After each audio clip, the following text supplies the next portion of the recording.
Good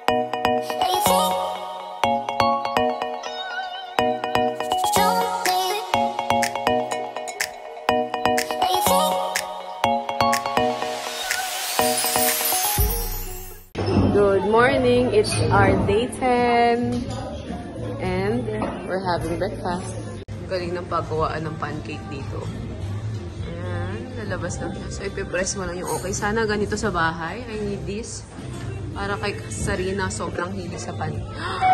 Kuling, at ang nipis ng pagkagawa. Yung mga pumunta sa akin sa behind the scene of Mac Cardona Official. Seryoso sa pagbablog si Mac. Abangan si PJ Simon. Seryoso yun. Seryoso yung mga taba. Nakakatawa. Boy Abunda. Boy Abundat! Seryoso. Witingin siya. Kahanap ng mga museum. Puro art. Ganyan. Kanya-kanya silang eksena. Maghahanap siya ng art gallery. Good morning! It's our last day in New Zealand. Wake up, wake up. Day 10. Wake up, wake up. Eat ka na. Anong gusto mo? Oh, habol ka pa dun sa buffet. Nagbigay sa amin ng maraming milk dito sa New Zealand. Hindi namin mauuwi sa Pilipinas. And napanis. Dapat pala nilalagay ito sa ref. Hindi namin nalagay sa ref. So, ipangliligo na lang namin. Sa New Zealand, maraming milk. Pakita mo, Arp. Closer. 1, 2. So, yung milk kahit panis na, pwede nyo pa rin siya panligo. Asim, but it's okay. Let's go! Join me! So, ito na ang milk butt experience sa New Zealand. I love it. Panis na to, guys. Napanis yung milk. Dahil pala dapat nilalagay agad pala sa ref yun. So, pwede pa rin siya panigo. Kasi hindi mo naman siya iinumin. Ayan. Kaya, huwag kayong ma-alarm.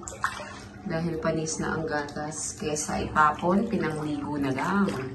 Papunta na kami sa game. Ito ang main event dito sa New Zealand. And after the event, diretso na kami sa airport. Uwi na! Dala natin ng wagon kasi dito natin nilalagay yung mga jersey at merch na pambenta. Mauna na tayo. And ang mga gamit ng mga mabubi. Mga batang makukulit. Guys, papunta na kami sa game. At alam nyo ba si Kuya Mick, nag-bungee jumping pala sa Sky Tower. Grabe. At nainggit si Kalel.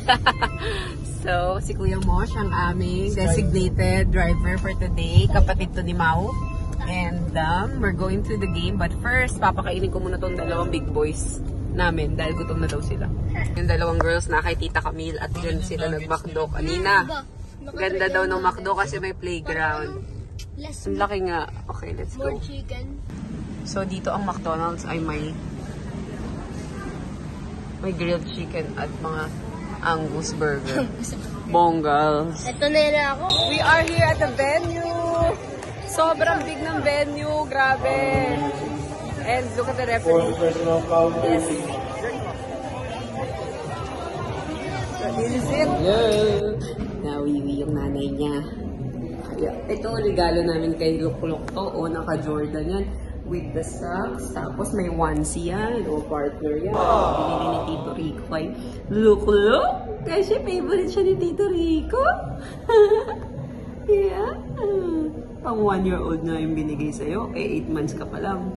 Oh, thank you, Kuya Edwin. Mami, ito. And anak mo. Botoy, hindi po ng New Zealand. Oy. Idol ko si Bossing. So, bumiyahe pa sila sa Christchurch Opo. para lang dito sa event sa Auckland. Tapos napunta di ba nag-chat ako sa inyo, sabi ko, pupunta kami ng buti na lang marami pang space ang maleta. Kasi marami talaga nag-gift. Ang dami pang magbibigay ngayon ng gift. Thank you, Kuya Edwin. Sobrang fan daw siya ng meron din siya. Grabe, ang daming tao. Di mo in-expect. Maraming spaces pero grabe, marami pa rin talagang din tao. No? Fairness. Congratulations. Ito girl, kakanta pa mamaya. Patulogin mo na yan kasi kakanta pa tayo.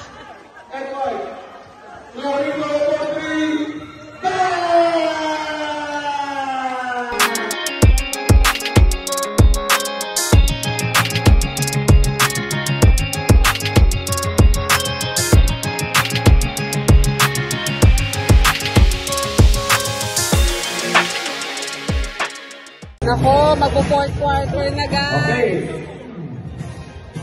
Kinakabahan na po ang mga PBA Moto Club. Ang kanilang pride. Ito na, naglalabasan na ang fried chicken. Hangin.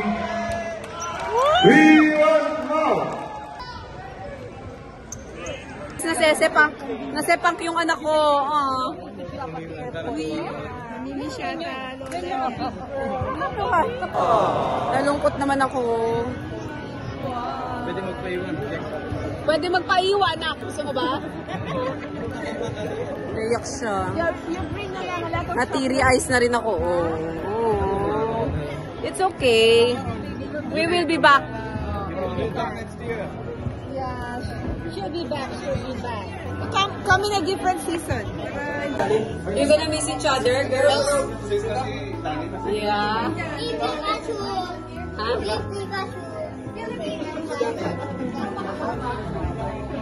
Kakaiyak lang namin.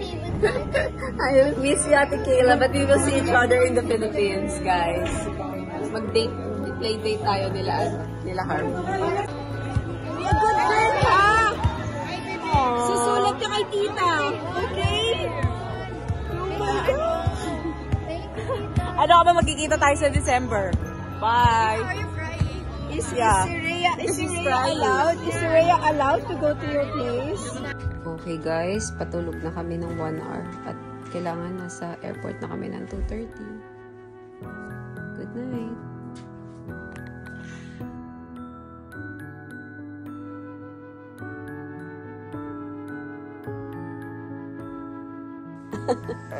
Buti pang baby bunso, baksak.